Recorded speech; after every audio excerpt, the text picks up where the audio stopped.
Acontece que viciar em pornografia é muito mais fácil do que você imagina. Afinal, será que o vício em pornografia tem tratamento?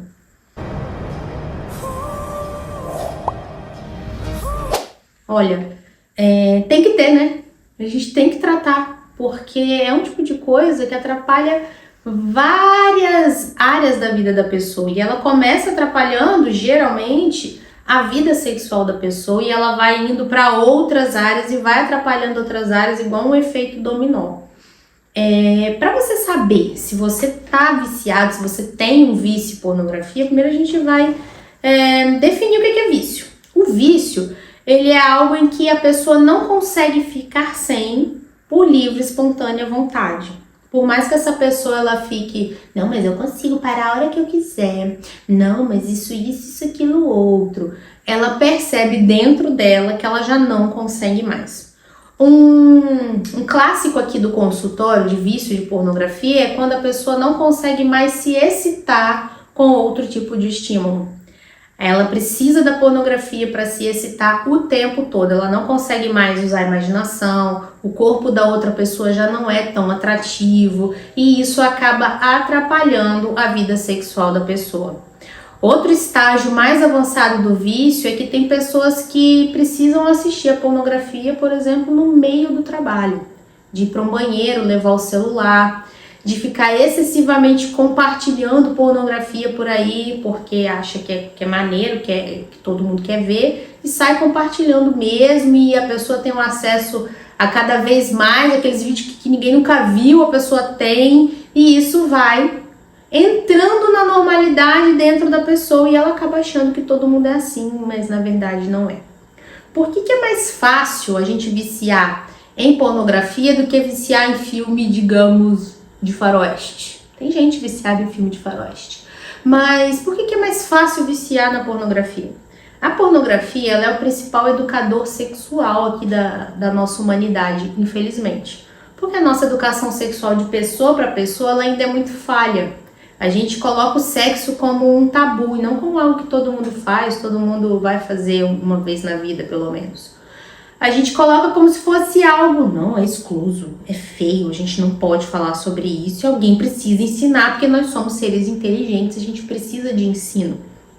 Nesse momento é que entra a pornografia. Geralmente as pessoas viciadas, elas começam a assistir por pura curiosidade ou por não saber o que fazer. Eu não sei o que fazer na hora H, então vou assistir esse filme aqui. Acontece que a pornografia ela não tem nada a ver com a vida comum. Muita gente não está pronta para essa conversa. Aí a pessoa ela fica fantasiando de que a vida deva ser daquele jeito. Quando acontece na vida real o sexo que eu chamo de pão de sal, porque a expressão é pão de sal, pão francês, né? Aquele pão básico, arrozinho, feijão, a pessoa ela fica frustrada. Aí o que ela faz para esvair aquele desejo? Volta para a pornografia. E geralmente a pornografia ela vem acompanhada de masturbação. Outro emparelhamento que é importante, quando a gente quer pegar um estímulo que é neutro, por exemplo, né? Eu tava falando ali do sexo anal, a gente faz o emparelhamento com orgasmo, com prazer, e na pornografia faz esse emparelhamento também, ou seja, o cérebro ele assume aquilo ali, ele entende que aquilo ali é algo extremamente bom e prazeroso, isso torna a pessoa voltar para lá várias e várias vezes, ou seja, muita coisa torna a pornografia viciante, muito fácil de viciar. Principalmente que, geralmente, sexo a gente faz acompanhado, né? Entre 2, 3, 4, 5. E isso requer relações sociais. Socialização é algo muito complicado. Assistir a pornografia é muito mais fácil.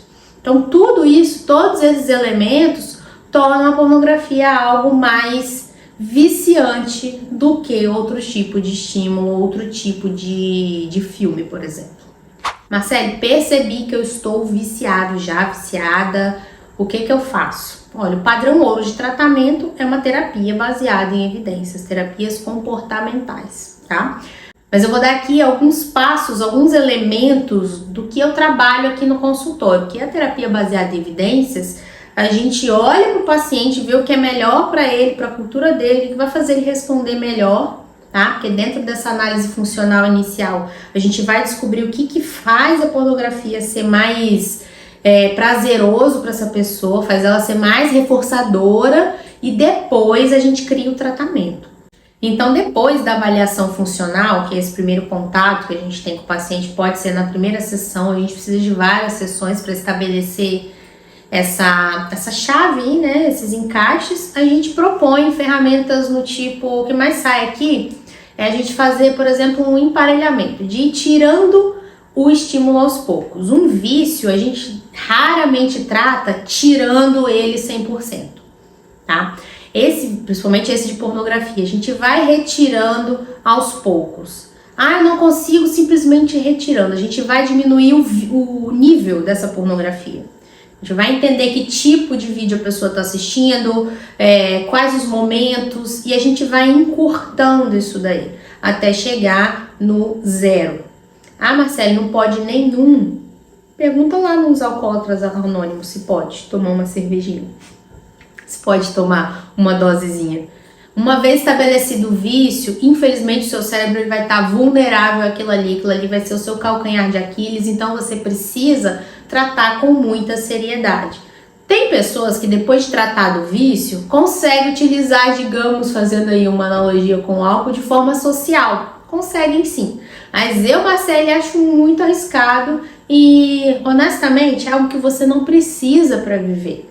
Você pode ter uma sexualidade prazerosa, um dia a dia muito bom, sem fazer uso desse material.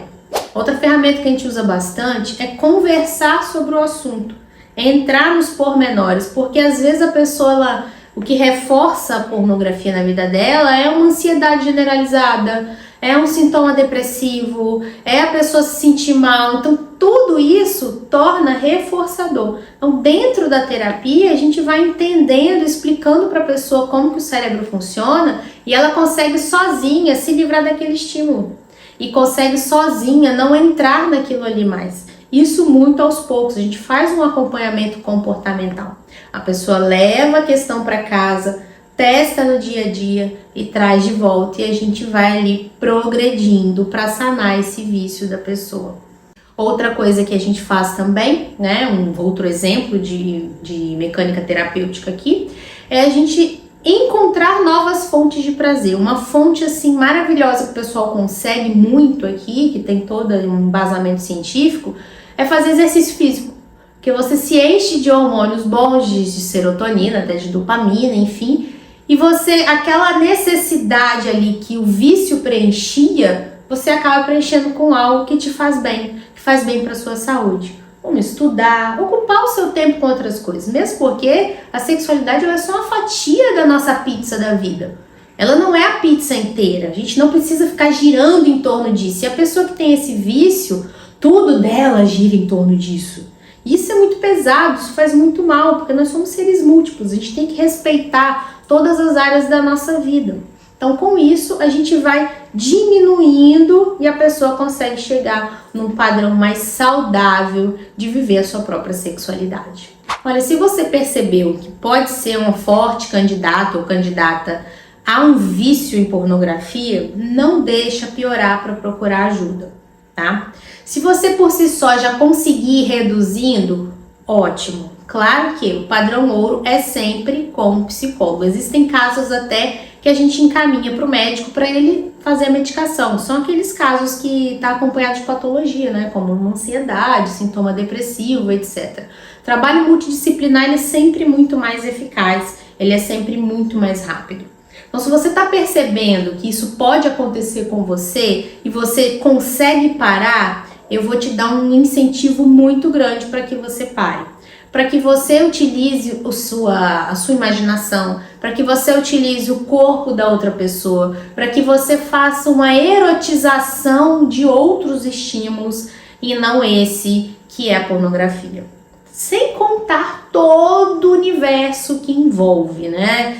Eu assisti vários documentários a respeito disso, e a indústria pornográfica é algo assim bem desumano com esses corpos, né? Muitas pessoas às vezes não têm opção ou vão por opção, que acham interessante, mas a maioria se sente assim cansado, explorado. Então não é uma indústria interessante para você ficar alimentando, né? Porque enquanto tiver público, vai haver a indústria. E infelizmente, quanto mais essa indústria cresce, mais a gente está expondo, principalmente as crianças, as pessoas, ao abuso sexual. Por quê? Porque o sexo ele se torna essa coisa violenta, suja, que se você for olhar, na verdade não é. É algo prazeroso, é algo do nosso cotidiano, é uma necessidade fisiológica. Mas para ele vender, ele precisa continuar sendo esse treco aí sem formato que a gente vê hoje, que a gente cresceu acreditando que é, tá bom? Se você percebeu que não tá legal para você, não fica sofrendo. Procura ajuda. Se tem alguma dúvida, se você quer falar mais sobre isso, deixa aqui no comentário. Já aproveita, deixa um like aqui para mim, para ajudar esse vídeo a alcançar mais pessoas. Eu tô presente nas principais redes sociais, é só me chamar por lá também. Um beijo e até o próximo vídeo. Tchau, tchau.